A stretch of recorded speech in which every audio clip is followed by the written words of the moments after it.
السلام عليكم ورحمة الله وبركاته، أهلا وسهلا متابعين الكرام متابعي قناة أبراج اليوم للتوقعات اليومية. اليوم هنعمل برج القوس بتاريخ 22/12/2025، وهنشوف طاقتك غدا وتوقعاتك على جميع الأصعدة، على الصعيد العام والعملي والمالي والعاطفي والصحي والدراسي. ما تنسوش حبايبي عمل لايك للفيديو والاشتراك بالقناة وتفعيل زر الجرس تشجيعا منكم ليصلك كل ما هو جديد أصحاب برج القوس.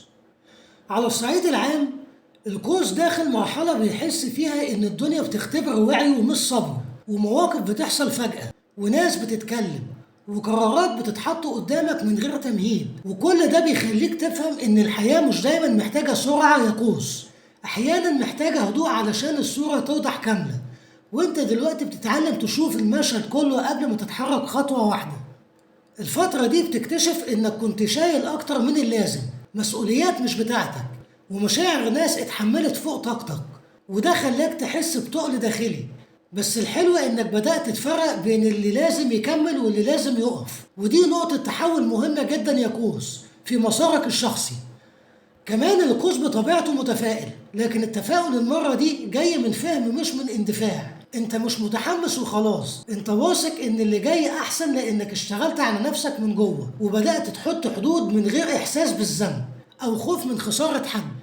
في احساس داخلي بيكبر جواك يا قوس انك على بداية مختلفة، حتى لو لسه مش شايف شكلها، بس القلب حاسس ان مرحلة قديمة بتتقفل بهدوء، وانت مش مطالب تفسر ده لحد، لأن بعض الرحلات لازم تبدأ من غير تصفيق. المهم إنك مقتنع بالطريق. رسالة اليوم بتقولك يا قوس إنك لما تبطل تجري ورا كل حاجة، الحاجات الصح بتقرب منك لوحدها، وإنت محتاج تثق إن اختيارك للهدوء مش ضعف، ده ذكاء، وإن اللي اتأخر مش ضايع، ده بس كان مستنيك تبقى جاهز ليه.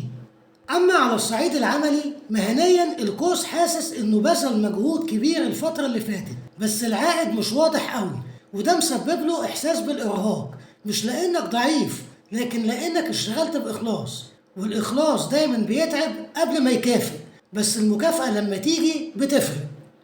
كمان في شخص في محيط الشغل شايفك كويس جدا يا قوس، حتى لو مش بيعبر، تقييمه ليك هيبقى مهم في الخطوة الجاية، وعلشان كده خليك ثابت على أدائك وما تغيرش أسلوبك علشان ترضي حد، لأن اللي هيستاهلك هيقدرك على طبيعتك. لو عندك فكرة شغل أو عايز تطور نفسك مهنيا، حتى لو حاسس إنها محتاجة وقت أو مجهود زيادة، ما تأجلهاش كتير، لأن المرحلة دي مناسبة للتخطيط مش التنفيذ السريع، وكل خطوة هادية يا قوس دلوقتي هتوفر عليك تعب كبير بعدين. كمان حافظ على طاقتك لأنك محتاجها لحاجات أهم من المعارك الصغيرة، مش دايما تستاهل تدخلها. رسالة الشغل بتقولك يا قوس إن النجاح الحقيقي مش في إنك تشتغل أكتر، لكن في إنك تشتغل أذكى، وإنت بدأت تفهم المعادلة دي، وده اللي هيخلي خطوتك الجاية أقوى وأثبت. أما على الصعيد المالي، ماليا القوس بقى واعي أكتر بطريقة صرفه، وده شيء إيجابي جدا، لأنك بدأت تحس بقيمة المجهود اللي بتبذله علشان تجيب الفلوس، وده بيخليك تفكر 1000 مرة قبل أي قرار مادي. كمان في فرصة مالية ممكن تجيلك مش بشكل مباشر، لكن من خلال شخص أو فكرة أو اقتراح، لو اتعاملت معاها بهدوء ومن غير تسرع هتكون سبب في تحسن تدريجي مريح.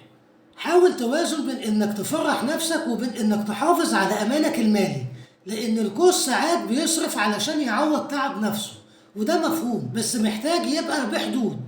لو عندك التزامات مالية حاول تنظمها وتتعامل معاها واحدة واحدة، لان التراكم هو اللي هيخوفك مش الرقم نفسه، وكل ما تواجهها بدري كل ما هترتاح اسرع.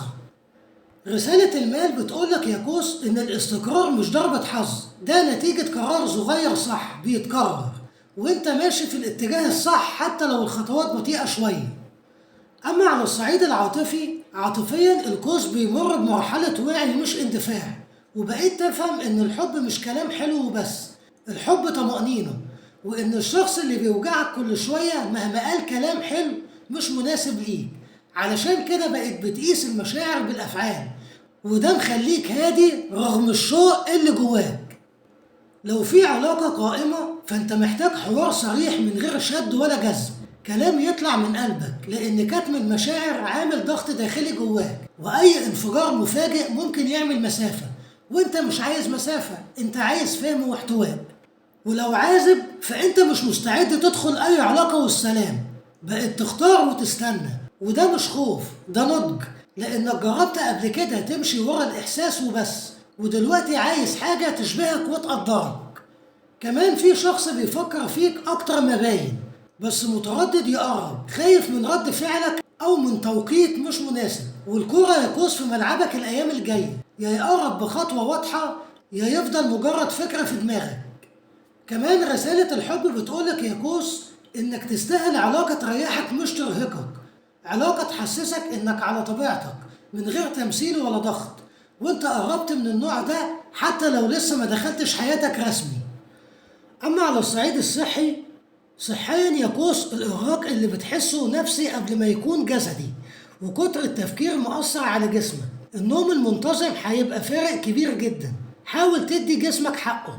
كمان اهتم بالأكل والمية، لأن أي إهمال بسيط بيرجع عليك بتعب. حركة بسيطة أو مشي يومي هيفرق في مزاجك وتركيزك. رسالة الصحة بتقولك يا قوس إنك لما تهتم بنفسك كل حاجة تانية بتتظبط لوحدها.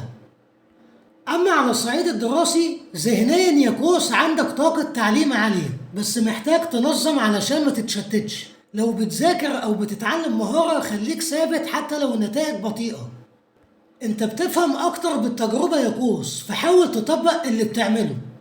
كمان رسالة الدراسة بتقولك يا قوس إنك قادر توصل، بس كمل للآخر وما تسيبش نفسك في النص. ودي كانت توقعاتك النهاردة يا قوس، انتظروني مع فيديو آخر وتوقعات جديدة، والسلام عليكم ورحمة الله وبركاته.